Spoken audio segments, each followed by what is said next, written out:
لوگوں نے صحابہ کے اندر لڑائیاں پیدا کر رکھی ہیں، لیکن یہ رحماء بینہم کا عملی مظاہرہ تھے، عملی ثبوت تھے، ایک دوسرے کے لیے ان کا پیار، ان کی محبت۔ حضرت علی المرتضیٰ اور حضرت سیدنا صدیق اکبر رضی اللہ تعالیٰ عنہ جا رہے ہیں کہ آگے امام حسن کھیل رہے ہیں، تو حضرت صدیق اکبر رضی اللہ تعالیٰ عنہ امام حسن کو اٹھا کر کے اپنے کندھوں پہ بٹھا لیتے ہیں اور ساتھ بولتے ہیں کہ اے حسن تو حضور کے مشابہ ہے، علی کے مشابہ تو نہیں ہے۔ اور حضرت علی المرتضیٰ رضی اللہ تعالیٰ عنہ تبسم کرتے چلے جا رہے ہیں، مسکراتے چلے جا رہے ہیں۔ ان کی تو محبت اور پیار کی کہانیاں تھیں۔ تو کہ نہ شناسی خفی راز جلی ہوشیار باش، اے گرفتار ابو بکر و علی ہوشیار باش۔ اقبال نے کہا تو خفی اور جلی کو نہیں جانتا، جو باریک جال بچھائے گئے ہیں سازشوں کے تو ان سے آگاہ نہیں ہے۔ ابو بکر و علی کو آپس میں مقابل کھڑے کرنے والے سوچ اسلام کے خلاف گہری سازش ہے۔ مجھے بتاؤ کہ اگر حضرت سیدنا صدیق اکبر اور دیگر اصحاب کو جو حضور کی تربیت کا جوہر تھے ان کو غلط ثابت کر دیا جائے تو پھر یہ کس پہ حرف آتا ہے؟ حضور کی تربیت پہ حرف نہیں آئے گا؟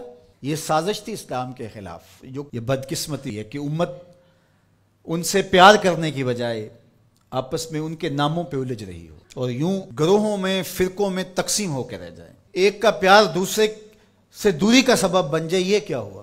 ماں سے پیار کرنے کا یہ مطلب نہیں ہے کہ باپ غلط ہے، اور باپ سے پیار کرنے کا مطلب یہ نہیں ہے کہ ماں سے نفرت کی جائے اور ماں سے دور ہٹ جایا جائے۔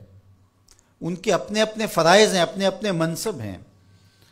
بھائیوں سے پیار کرنے کا مطلب یہ نہیں ہے کہ بہنوں کا انکار کر دیا جائے، بہنوں سے پیار کرنے کا مطلب نہیں ہے کہ بھائیوں کی محبت کا انکار کر دیا جائے۔ اہل بیت کی محبت کا قطعاً یہ معنی نہیں ہے کہ صحابہ پر سب و شتم کیا جائے، اور صحابہ سے محبت کا معیار یہ نہیں ہے کہ اہل بیت کا نام سن کے چیں بجبیں ہو جائیں اور چہرے کا جو ہے وہ رنگ بگڑ جائے۔ ہم صحابہ کو بھی مانتے ہیں، اہل بیت کو بھی مانتے ہیں، اس لیے کہ یہ دونوں مشکات نبوت سے پھوٹنے والی کرنیں ہیں۔ یہ حضور علیہ السلام کے فیضان کا عکس ہیں، اور صحابہ میں اور اہل بیت میں آپس میں منافات نہیں تھی۔ تو یہ تو رحماء بینہم کا عملی ثبوت تھے، عملی روپ تھے، لیکن ہم ان کے اندر منافات کھڑی کر دی اور ان کو دو الگ خانوں میں بانٹ دیا۔ اللہ اکبر۔ کسی نے کہا کہ اہل بیت اور صحابہ ہماری آنکھیں ہیں، تو معترض نے کہا دائیں کون سی ہے اور بائیں کون سی ہے؟ اس نے کہا آنکھیں دائیں بائیں نہیں ہوتی، آنکھیں ایک ہی ہوتی ہیں۔ تو ان کی محبت ہمارا ایمان ہے، کیونکہ محبتوں کا مرکز ذات رسالت مآب صلی اللہ علیہ وسلم، پھر وہاں سے جس کو بھی حضور سے تعلق ہوگا وہ محبت اس سے پیدا ہو جائے گی۔ یار محبوب تو محبوب رہا، اللہ نے ان گھوڑوں کی قسمیں کی ہیں جو محبوب کے غلاموں سے جڑ گئے۔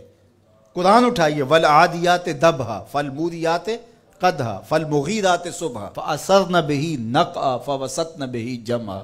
محبوب تیری ہی نہیں، تیرے غلاموں کی نہیں، تیرے غلاموں کے گھوڑوں کے پاؤں سے لگی ہوئی کھریوں کے ٹکرانے سے، پتھروں سے جو شرارے نکلتے ہیں، میں خدا ان شراروں کی بھی قسم کرتا ہوں۔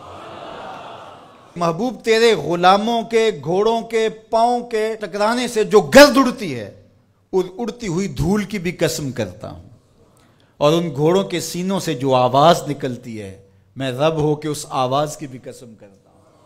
اور تم الجھے ہوئے ہو یہاں ابو بکر و علی میں۔ لا اقسم بہذا البلد، مجھے قسم ہے شہر کی۔ مکئی قسم کیوں؟ وانت حل بہذا البلد، اس لیے محبوب اس شہر کی گلیوں میں تو خرام ناز جو کرتا رہا ہے۔ جہاں محبوب خرام ناز کریں وہ گلیاں اچھی لگیں۔ مدینے کی مٹی میں بھی شفا ہے یار، جس شہر کی مٹی میں شفا ہوگی، اور شفا ہوئی کیوں؟ اقبال بولا خاک طیبہ از دو عالم خوش ترست، آن خنک شہرے کے آنجا دل برست۔ کہا کہ اس مٹی میں شفا اس لیے پیدا ہوئی کہ یہاں قدم حضور کے لگے، تو وہ ذرے خاک کے بھی شفا بن گئے۔ جن ذروں کو حضور کے شہر سے نسبت ہو گئی، تو جس کو جگر کا ٹکڑا کہا، اور جو مزار کا بھی ساتھی اور غار کا بھی ساتھی ہے، تو ان کی عظمت کیا؟ ہم ہوتے کون ہیں کہ ہم جو ہے وہ ان کی عظمتوں کو تولنے بیٹھ جائیں؟ ہماری اوقات، ہماری حیثیت کیا ہے کہ ہم ان کی جو ہے وہ عظمتوں پر بات کریں، جن کی عظمتوں کو سمجھنا ہمارے بس کا روگ ہی نہیں ہے۔